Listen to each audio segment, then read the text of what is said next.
Good morning. It's Tuesday, March 5th, about 6 a.m. Central Time. Overnight, the precious metals are higher after yesterday's explosive session. You have April gold up $6 at 21.32. May silver up 20 cents, 24.20. May copper slightly higher at 3.86. April platinum down $13 at 8.90. And then finally, June palladium down $17 at 9.55.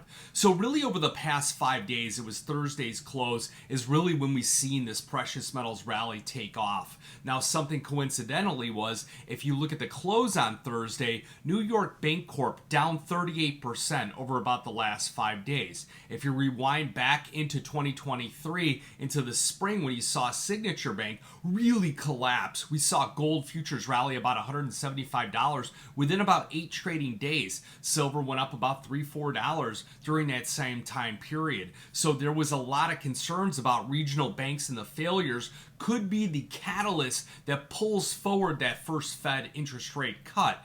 Now, if you look at the dollar index, not really had any kind of volatility over the last couple days. And the same thing with the 2-year yields. They've really essentially just drifted higher. You look at the Fed, that interest rate cut for May, 23%, and then June about 65%.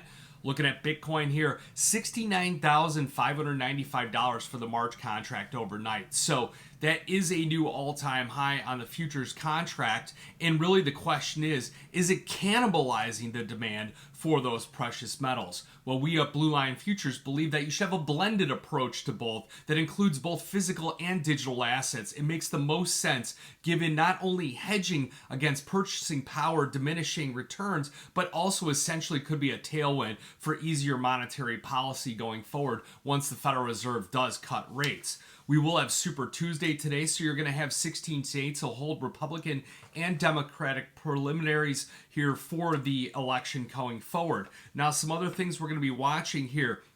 8:45 Central Time, you'll have S&P Global U.S. Services PMI. At 9 a.m., you'll have factory orders, durable goods, core capital goods, the ISM Services Index. That's going to be the one really to watch here. We anticipate that ISM Services Index falls about 0.8 points to 52.6 in February, so down slightly from the consensus, which is right around 53. And then around 11 a.m., you'll have Federal Reserve Vice Chair for Supervision Barr will speak. All the fireworks are really going to come tomorrow. That's when you're going to have a lot more information coming out as far as what Jerome Powell, when he has a 2-day testimony, and then also you'll have more economic data coming out. So expect a little bit of drifting here today. I don't anticipate a lot of volatility in the markets whatsoever here unless we get this big sell-off in the equities, which equities are starting to show some signs, some cracks here. We've got Apple down again in the overnight session as they do anticipate those iPhone sales really come down in China.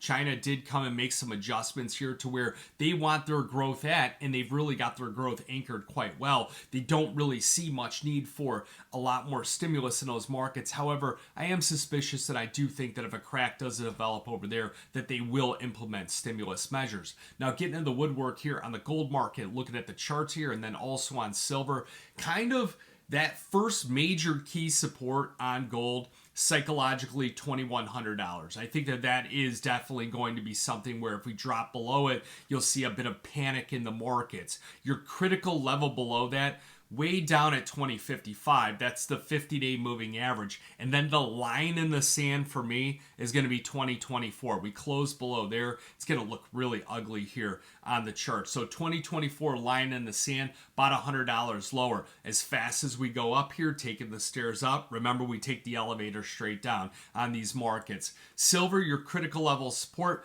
200-day moving average, 2402. I think that it'll try and defend that level initially. The first line of support that I'm going to be looking at, 2384. If I was going to, you had a gun to my head and I had to buy something like silver, my stop loss would be just below that level there, 2384. 50-day moving average and also the critical line in the sand, 2332 and 2328.